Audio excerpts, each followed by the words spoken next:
Why are we still watching Ultra 7? Because nothing's happening. Well, I just like to watch a show from beginning to end. Yeah, that's true. We've never just like watched an Ultraman show and then go, you know what, this is boring. Let's stop. Yeah. Anyways, let's what?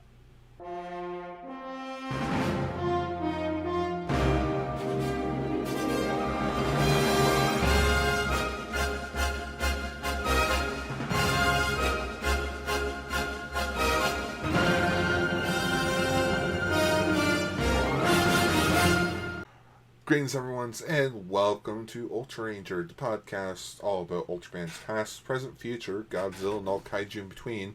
And as always, I am your host, Ultragar. I'm your co-host, Ultra Lane. God, just Ultra 7. How did you keep going to 49 episodes when your fucking ratings dropped? Don't worry, we only have 13 episodes left of Ultra 7. Oh boy, 13, my lucky number. But yes, and once again, we are talking about 2 episodes each of Ultra 7 and Ultraman Dyna, respectively. And of course, once again, we have another Dyna 2-parter, and God, did they kill it! Good! Man, it's only... Dyna's nailed it with the 2-parters, man. God damn. And it's only been 10 episodes since the last one. Right?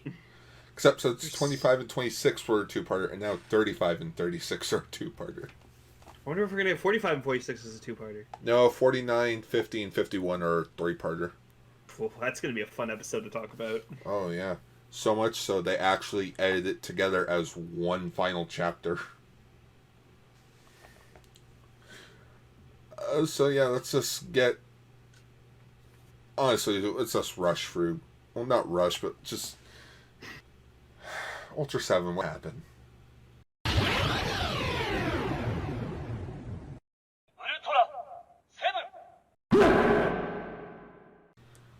So, episode 35, Terror on the Moon. So, man, do I like me a good episode of Ultraman when they fight on the moon? Because it's cool, it's different. But, like, this fight on the moon wasn't bad, but it wasn't great either. The monster was fucking weird. I just find it weird. It's like, guys, you're going to the moon. This is supposed to be exciting. Why is it so dull? So, like, basically it's just like a revenge story, because it's like Kiriyama and Dan, they're like, they have to go to the moon because there's at the moon base there's an explosion of some kind, and so like the on the base there's like his old friend Kurata, who like apparently they like single-handedly wiped out an entire race of aliens or something. That's apparently what I took from it. Which I just have the question of, wait, why was this not brought up in episode 13? I don't know. Because remember, this is Kurata, from episode 13. Oh, is that the same guy? Yeah. Oh. And it turns out he comes back in the finale as well. All right. They should have just added him as like a new character to like recurring character. At least that would have made the show interesting. Yeah. Yeah. Or like have them. Oh, your guys are transferred to the moon base now, and it's like, oh, all right, cool. There's a cute little scene of like the kettle freaking floating and it's pouring out the coffee. Yeah, and so you're like, oh, wait, is it an alien? Is it psychic powers? And no, it's just this guy with like a remote control that just makes things levitate. And it's like her. It's funny, that wasn't even the first thing that came to mind. To me, I was just thinking, oh yeah, space, no gravity. On the moon. Yeah. But no, I just thought it was like levitation or something. It must suck to eat in space though. Well, that's why you have all that like space food that's like it's all like sealed and like dry. Yeah. So it's easier to consume. But think of it like if you didn't have an artificial gravity like area and you're just floating there. Oh, hang on, let me get a drink. Oh. I just imagine going to the bathroom would be a pain. I think you would have to like strap yourself down. Yeah. Because you can't just do what Austin Powers did in the second movie where he just like fucking and then presses a button, bam, sucks the poop out. That's how that works.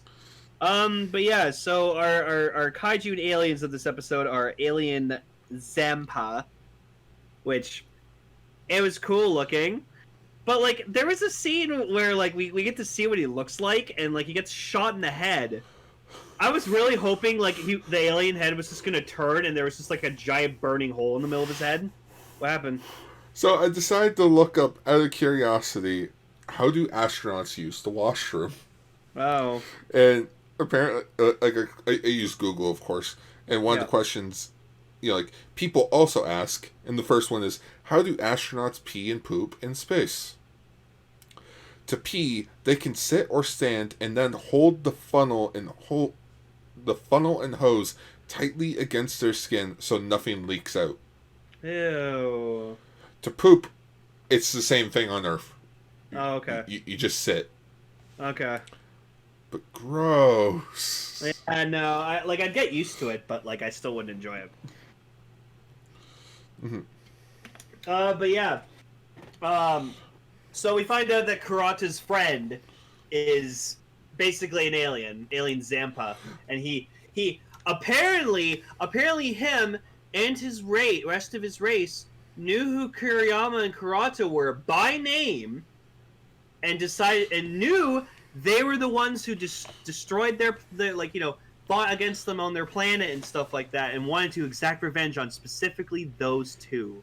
And I was like, how do you know them? How do you know their names?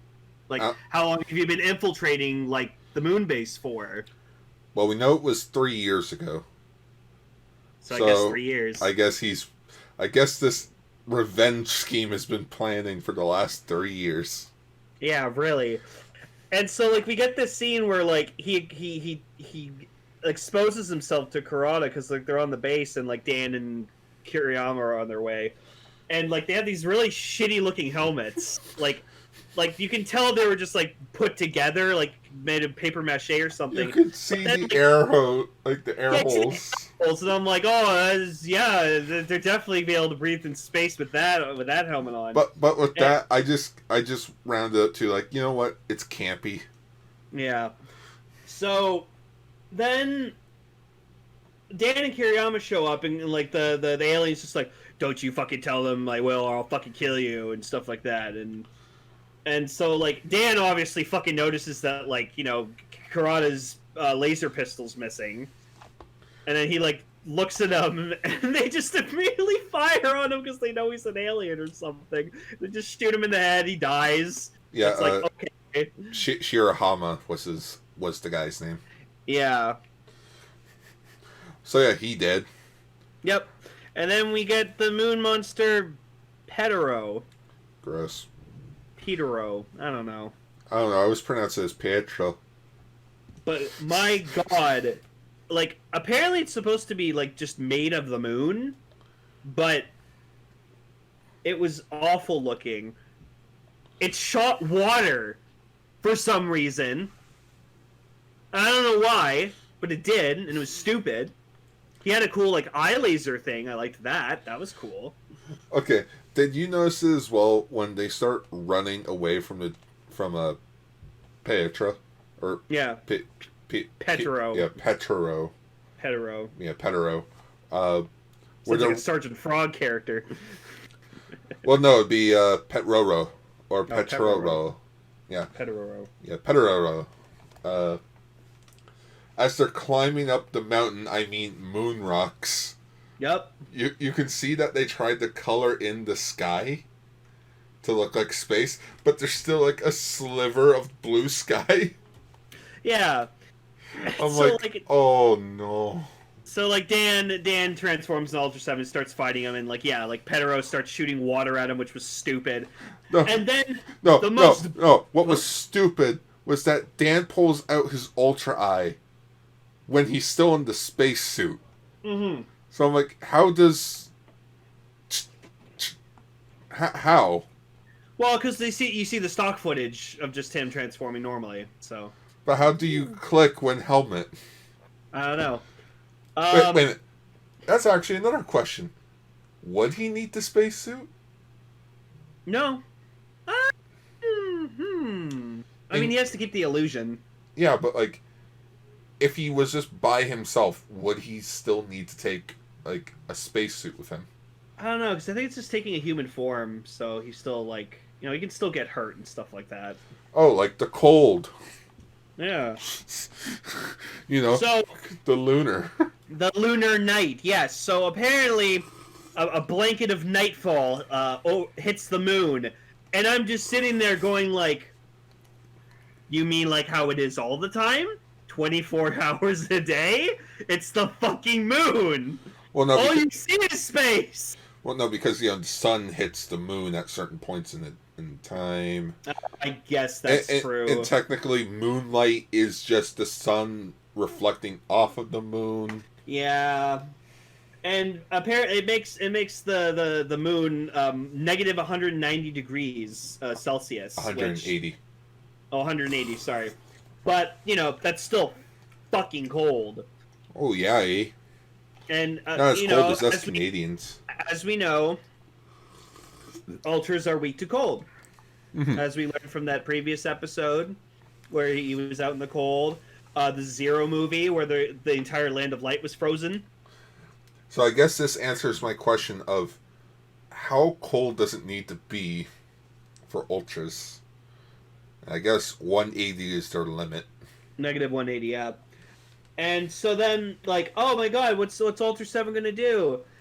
So, by fucking chance, lucky chance, a meteor strikes the fucking moon where him and Pedro are fighting, and the heat from the meteor powers up Ultra 7, and you see him even go like, yeah! He like does this like Ultra 7 yell, and then he just blows the fucker up immediately, and I was like, oh okay. There was a nice shot of Anne looking up at the moon. Dan, I hope they're okay. No, you just see her pull out a cigarette. Oh yeah, no, that was a part in when they're on their way to the fucking moon. Like the oxygen's all fucked up or something. So like fucking Kiriyama's like, oh my chest hurts. Like, oh, better go check that oxygen. Proceeds to take a cigarette out to light it and smoke it, and like the oxygen's too high in the ship, so like the flame on the lighter almost like burns his face off. Whoa! But like, I love his complaints about his chest hurting. Immediately goes for a cigarette, and I'm like, that's the '60s. They just thought the cigarettes cured everything. God damn. Okay, so I was hanging out with Cell earlier, so now I'm just thinking about when we talked about Ultra 7 with Cell. Oh man, it's so intense. I need to have a smoke. Oh man. And then it just ends with like Dan showing up in front of Kiriyama, and he's like, Dan, you're alive! Oh my god, that's good! And then, like, they're flying back, and then, like, you see Kurata, like, flying behind them, and it's like, oh, what's the matter, Kurata? Forget something at the moon? It's like, shut up, you guys. People are dead on the moon, jackasses. Yeah. So, this episode was, it's okay. I mean, you gotta give them A for effort for trying to be different with the moon. But I just wish it was a bit more interesting.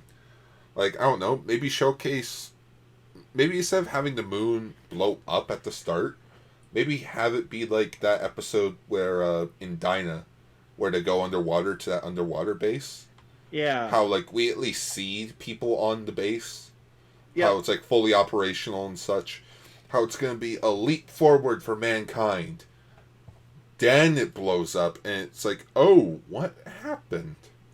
Moonbase is probably the worst thing we could ever do, if we do it. Well, yeah, because like it's so small. What happens if like supplies get cut off? They're fucked. They're legit fucked. Now you know who had the best moon base ever? Who? Megatron.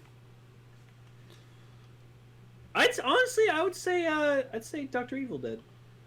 Oh yeah, Dr. Evil had base on the moon. Yeah, the moon base was great. But now in the Transformers Armada, the Decepticons were on the moon for the longest time. But then there's episode 36, a lethal 0.1 seconds. So I like the start of this episode because it started off with like this like kind of shooting contest, and I really liked that. Mm-hmm. I knew you would like that. Yeah. So we get introduced to elite TDF officer Hirota. Apparently, he was in the first Gamera movie. Okay.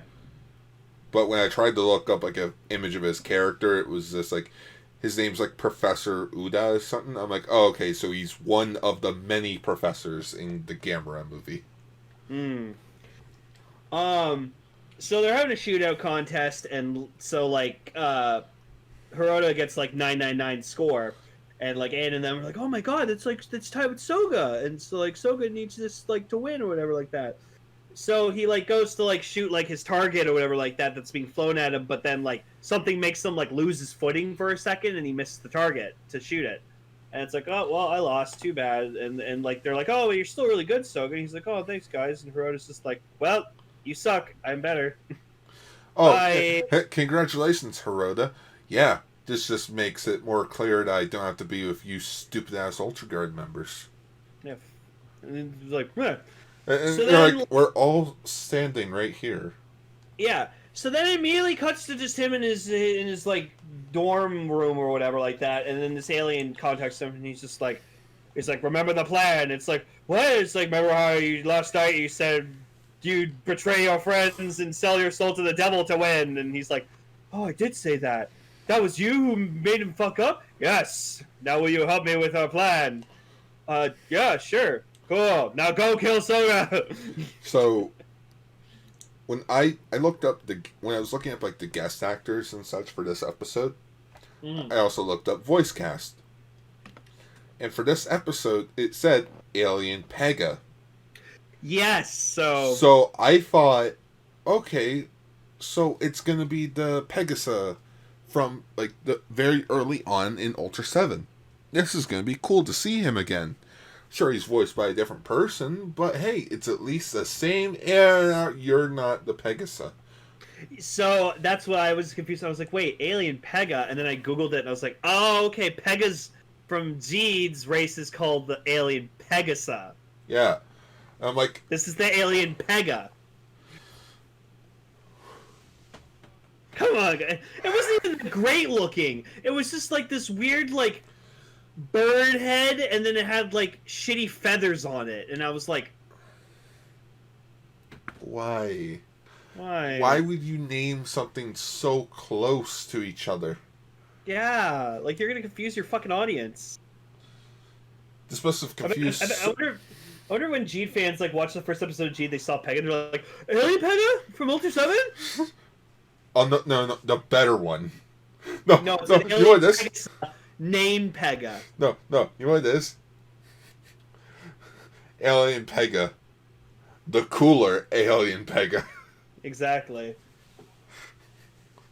So we find out that this alien Pega is the hypnosis alien. So apparently, Earth's atmosphere, they can't stand it. Like it's just really bad for them. So they need to get other life forms to do their bidding for them. So they hypnotize humans into doing their bidding. And apparently, he's after this artificial sun that the TDF has been developing. Hey, if it didn't work with Doc Ock and Spider-Man 2, it's not going to work here in 1968. I'm 100% sure it's not going to work in 1968. No, absolutely not. You know what it feels like? It feels like Martin in the nuclear power set. But this is actually running the entire factory right now. Next! So they have to go. Like a lot of these, like scientists got killed, and then they have to help, like keep an eye on this professor. Like they have to take him in and like protect him so he can still work on the artificial sun project. So Hirota goes with them because like he's a skilled marksman, so he can help. But then he ends up like fucking shooting everybody, and like he shoots the professor, who we find out later that was a decoy. It's not the real professor. The dude still died. Yeah. And then Hirota proceeds to shoot Soga as well, and we see it clear as day. He got shot. Yeah. And so then Soga like passes out, and like I actually thought Soga was gonna die there. Like I legit like, oh cool, we're gonna kill off one of our main characters. Awesome. Oh, that'll up the stakes. No, No. he wakes up. He's still wearing the clothes he fucking came in on. He still has like the injury and stuff because he tries to get up and he's like, oh, I gotta talk to Hirota, and it's like, no, you're injured. I don't give a fuck. You talk to Hirota. You killed Minami and Suzuki. Who? No. The other two. Who? You know, those two actors that aren't even credited for those two roles? Not even on the official Japanese Wikipedia page. Are their characters named either Minami or Suzuki? Also, you shot me. I did? Yes. How do you know? I saw you shoot me. He's like, oh, you shot me. Oh, how do you know I shot you? 'Cause I saw you shoot me. Dumbass. Listen, man, the storm was coming in. I had to keep going. There was He made it. He's like, oh, I was chasing after a guy, but he got away from me. Oh yeah. Well, how did you get that wound on your face? 'Cause I shot you. It's weird because he touches it. I'm like, don't touch the wound, you idiot. Yeah. So then, like, he knocks out Soga, and he takes him up to the ship, the alien Pega ship, and the alien Pega's like, ha, I'm gonna hypnotize you, and you're gonna do my bidding for me, and you're not gonna know it. No, you know what it is? Anchorman. You're not Pega. You're not Ron. So they extract the real professor, and so... Yes, Professor Richter. So Dan's like, oh, Soga, you okay? And like, Soga just looks at them. Shut up. Yeah, that's definitely Soga. Oh yeah, it's Soga. And so, like, I don't remember what happened exactly, but like Soga like gets like they crash their car because like Hirota like shoots like a bomb or something that like makes the road blocked, and then they crash. But I guess that causes Soga to get out of his hypnosis, and he's like, huh? What the fuck was I doing? I gotta go after Hirota! I guess. Yeah. And so, like, Hirota dies, and then, like, Dan goes to the alien Pega, and he, like, flies into the ship to get him or something like that. He fights him, and then, like, he goes back out of the ship, and he, like, blows up the ship. Yeah, Ultraseven blows up the ship. And apparently he also has this new ability called light shurikens. Because that's what he was firing at the ship. I would have honestly rather he just cut the ship in half with his eye slugger. Oh, no, that would have been creative. That would have been awesome. And then it just... I'm giving you the chance to leave forever. No. All right. Yeah, no. He always gives them the chance to leave, and then he's like, nah! And he's like, alright, well, I'm gonna kill you. And then it just ends with Soga fighting Hirota's body, and he just places his gun on top of him, and then his gun, and they, like, cross, and I'm like, okay, that's weird.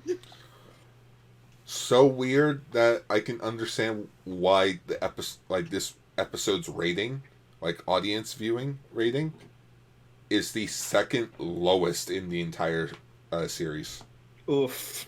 16.8. There's one later on that's 16.7. But yeah, this is definitely an episode where no one watched it. Wow.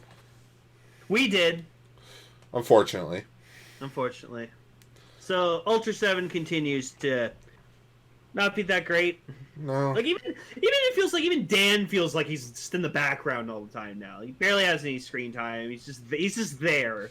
Like, the show started off great, but then it just slowly started to become something else.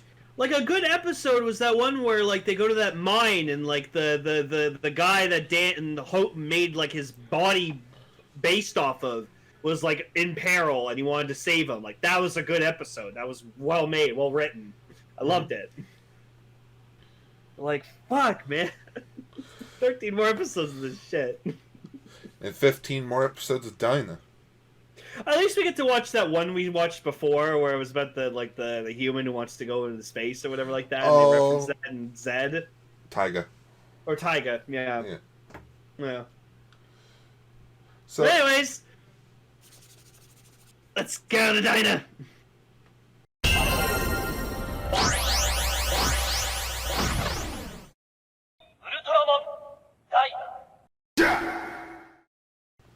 Tiga, Tiga, Tiga, Tiga, Tiga.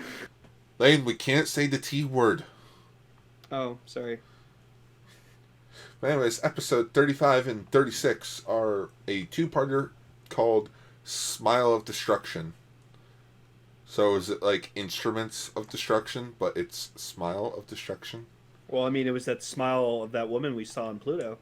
Yes, the Miss Smile on Pluto. You know, Pluto, the farthest planet away from our solar system. So basically, this was just about space internet. Yes. They have something called the solar net where they connect it through different planets of the solar system. So I was like, so it's space-wide internet. Actually, it's called Cosmonet. Well, yeah, but it's space-wide internet. It's space Wi-Fi. Space-Fi. I mean, it's 2018. Makes sense. We think. Or 2019. Or Like, we had to confirm like how many years it's been since Tiga. 7. It's 7. Okay. Okay, so 5 years canonically, if you think of it, because Final Odyssey takes place 2 years after Tiga. So it's been 5 years. Okay. But we got the Guts crew back! Yay! We got 4 of them. We got Hori, we got Shinjo, we got Aruma, and we got Munakata, and we got Hori's wife, and his kids! Yeah, he has 2 kids, Sugumu and Mirai. Yeah, that's why I was like trying to find out how long it was been since Tiga, because I'm like, okay, he got married, we saw that in Tiga. And then I guess by the end of the series or the movie or something like that, they had their kids. They had their first kid. I'm guessing since he's like... He has to be 7 or 8 by 7 this or point. 8, yeah. Yeah.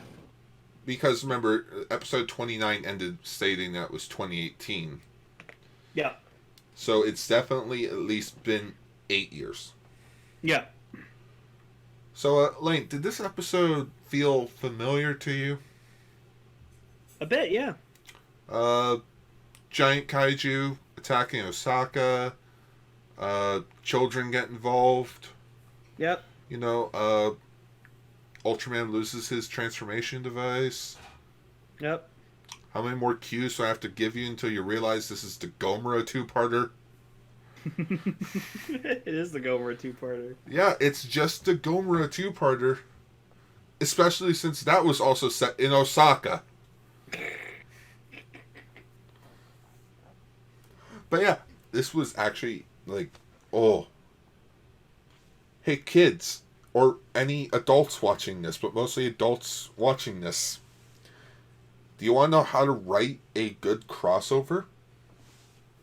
This.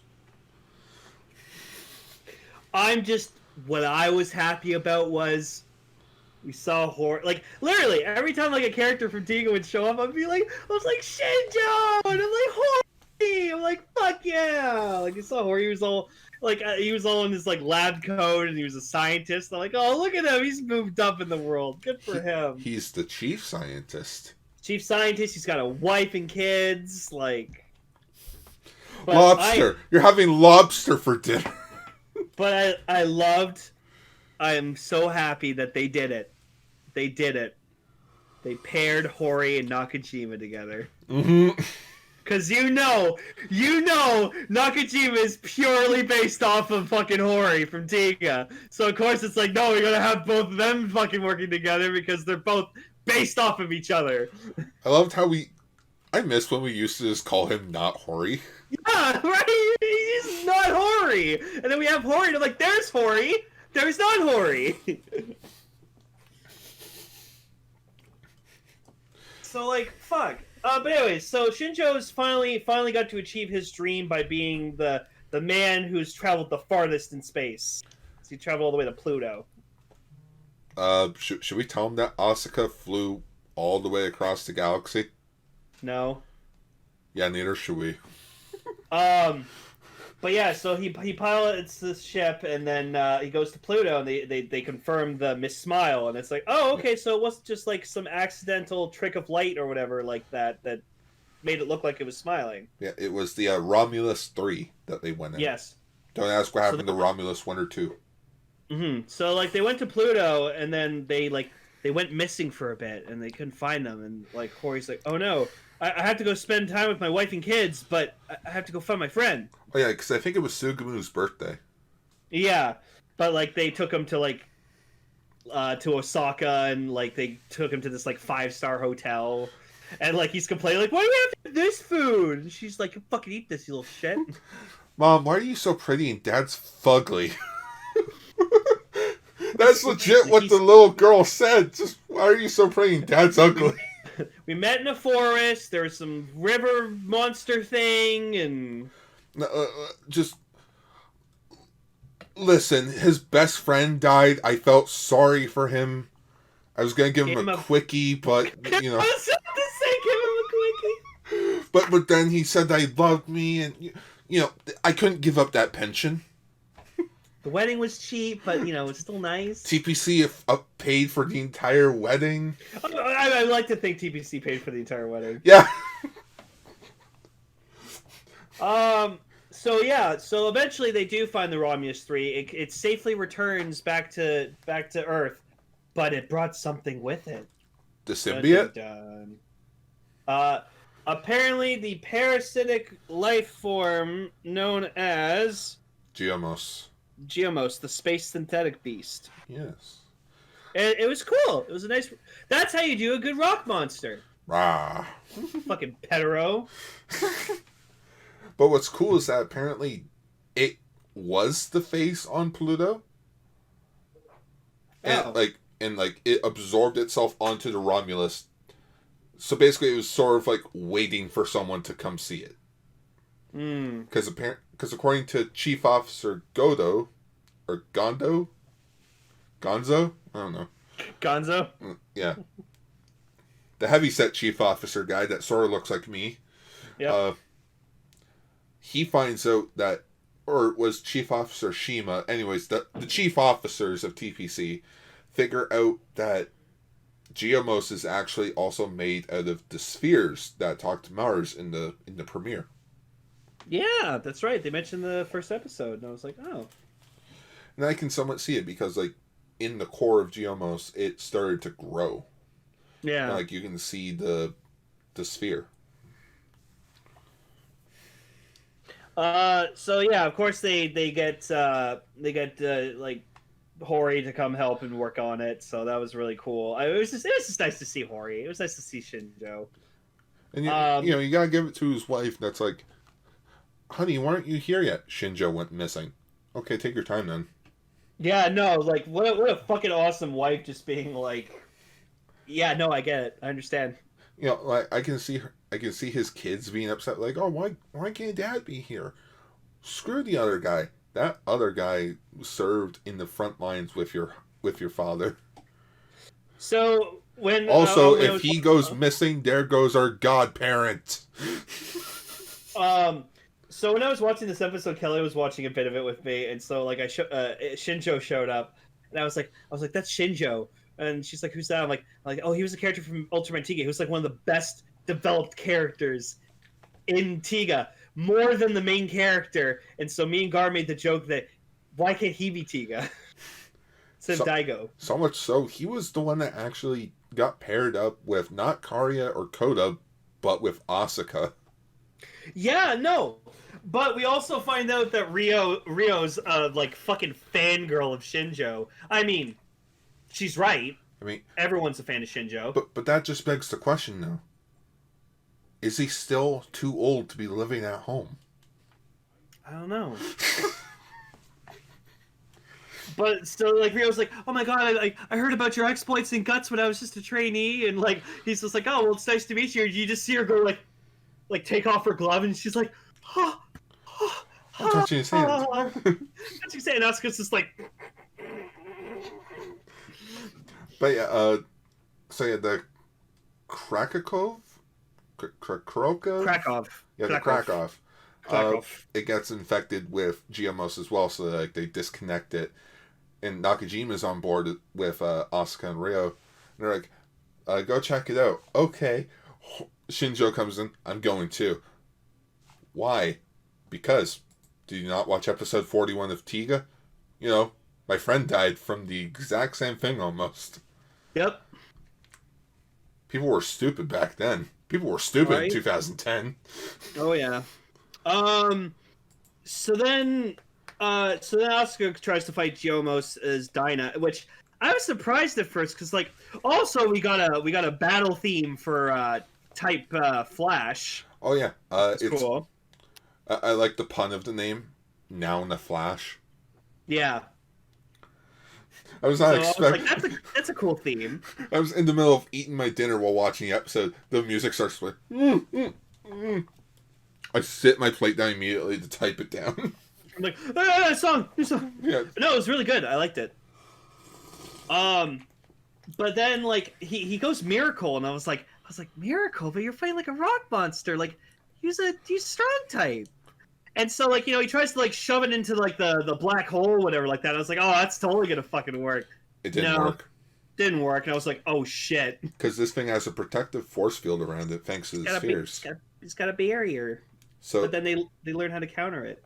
Yeah, with the Neo Maxima cannons in energy. Yeah. Still didn't work though.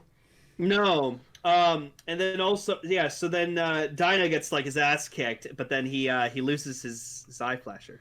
Yeah. It goes floating. It's like, oh no. Goes floating down the river. Somehow it ends up in Osaka. Yeah. In Osaka Bay. Find it, and like literally, you can see him picking it up with a net, and you think, like it just looks like they picked up like turd, like a fucking piece of poop. Hey kids, you shouldn't touch that. You don't know what butthole that came from. So they realize it's Dyna's. So they're like, well, we gotta get back to Dyna. And we know Super Guts knows Dyna. So they find this like news crew that's about to go in a helicopter, and they're like, hey, we need to give something back to Dyna. Can we go with you? You're gonna see Super Guts, right? And they're like, okay, sure, come along. Yeah, that's right. Bring the two fucking children into a fucking battle zone. So dumbass adults. Okay, here's the big thing that I'm curious about now. Do the Guts team know that Asuka is Dyna? Aruma knows. Because I'm just thinking, like, they've done this with Daigo already.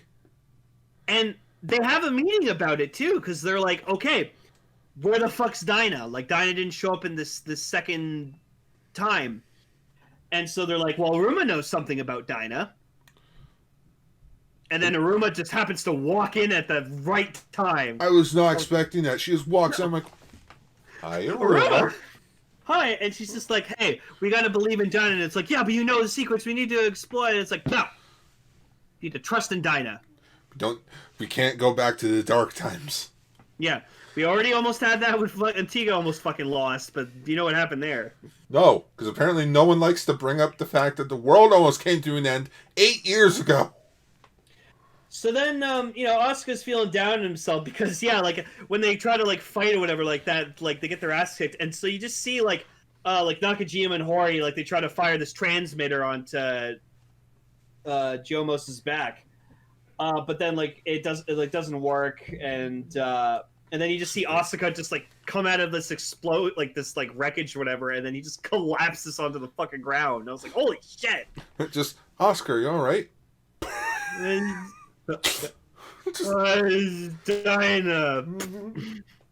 Oh no, he's delirious. He thinks he's Dyna. But yeah, and then it's like, Iruma tries to ask her superior officer, it's like, let me go into battle since because she found out Hori and Shinjo are also helping out. Just, yep. Oh, thanks. But we have someone else going in. Oh. Cue to the West Asia branch, and I'm like, I know who that is. Oh, like they show, but I'm like, guys, you already showed him in a previous episode.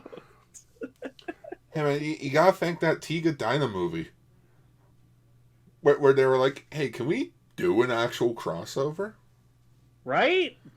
Reina, you can't come. Daigo and Rena weren't there, but like whatever.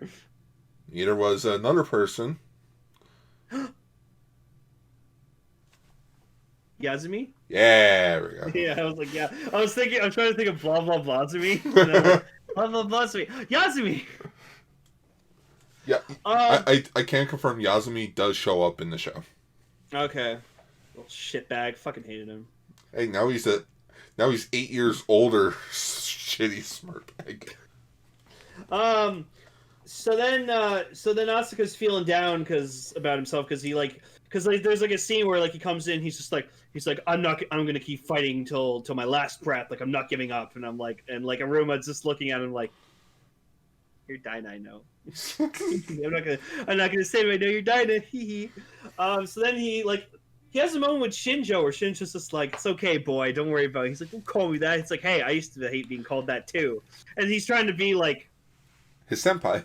Like a senpai, and I was just like, yeah, I love it. Shinjo's like, because Shinjo probably would have done the same to Daigo too, right? Mm-hmm. So, yeah, I love Shinjo. Shinjo's so cool. Hey Shinjo, can I ask you something? Sure. What's up?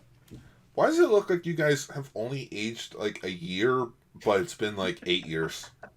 No, I know. When Shinjo leaves the message for Hori, he's just like, put on some weight, I see. Hori, I see you gave up on another diet. Fuck you too, Hori or Shinjo. Yeah, Hori's just like. But yeah, so apparently Geomos is a Digimon, and digivolves into a new form, the super synthetic beast Neo Geos. Neo Geomos. Which that was pretty cool. How it was definitely a difference in design. Yeah, I like that they showed the effect of him actually like coming out of his shell, and I was like, that's cool. My name is Geomos. You can count on me.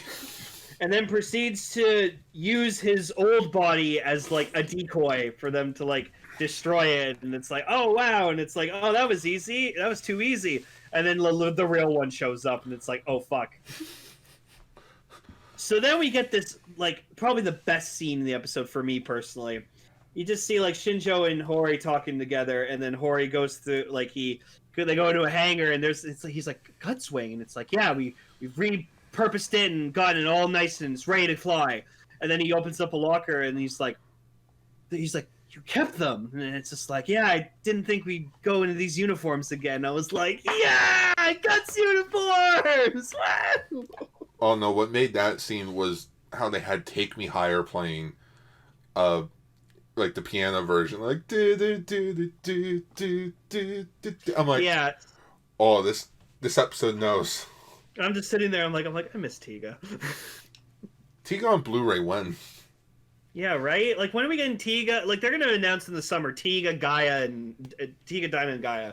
Which this just makes me more concerned about Trigger, especially now that I know that it's not technically a sequel, but an homage. Which means it's not technically connected. So anyways, Sugumu and Mirai, they give the Ray Flasher to Asuka to tell him to give it to Dyna. Yep. And of course Asuka transforms into Dyna. Yep. And they defeat the Neo Geomos. Yeah, he finally used a strong type, which I was happy about. And it's actually it was Dyna, strong type, and then Super Guts and Guts all teaming up together to finish off the kaiju, and I was like, yeah, because Moonkata shows up in another jet. That was also from episode 41 of Tiga. Yep. I can't remember. Like, I'm here, boys, and it's like Moonkata, and like Hibiki's like pushing. Moonkata's like, or like Hibiki's like, pleasure to work with you, sir. And it's awesome because like once they defeat the monster, they're walking towards like Hori's wife and 2 kids, and like they're all lined up. Yeah, and the girl's like, "Oh, it's Guts," and the son's like, "No, it's Super Guts." You're wrong. We're all Guts. And then they take a picture together, and I was like, "Oh." Once again, Yasumi getting the shaft on the picture. And Asuka like shows up last minute. He's like, "Oh, guys, I made it." It's like, Asuka, what the fuck? Yeah, I made it. And then like it ends with like Hanajiro there and everything, and everyone's like, "Oh man, I'm glad we got to work with the Guts people." And it was great. It was awesome. And like, you know, I was I watch the credits now because they sometimes extend what's happening. Oh man. They start playing an instrumental version of Brave Love Tiga Because I'm sitting there like, as Hori's at the amusement park with his kids. yeah, because the first part of the two-parter was they just used like the original Dyna ending, and I was like, oh, what? Oh, that sucks. And then I just like I'm sitting there like, okay, they're gonna put on like Ultra High or whatever like that. I'm just sitting there and I just hear, I'm like, yeah! And then I notice it's the instrumental. I'm like, oh, right, Tiga. because Johnny's. Yep, Tiga. Oh, but it sucks because I know that there's only 15 episodes. No, there's only 13 episodes. No, there's 15 episodes left of Dyna. Yep. So I'm actually very upset that this show is slowly coming to an end. Yeah, but we still got a long way to go, so we're getting there. We still have 2 months left. This two-part was great. It was so great to see like the Tiga some of the Tiga cast teaming up with the Super Guts cast. So. And Ultra 7 was just Come on. It's got to be a couple more episodes that we'll be like, all right, this is worth talking in length about. Soon. Yep. But until then, this has been Ultraranger episode 160. It's always Tiga time. It's always Tiga time. Schwa for now. Schwa for now.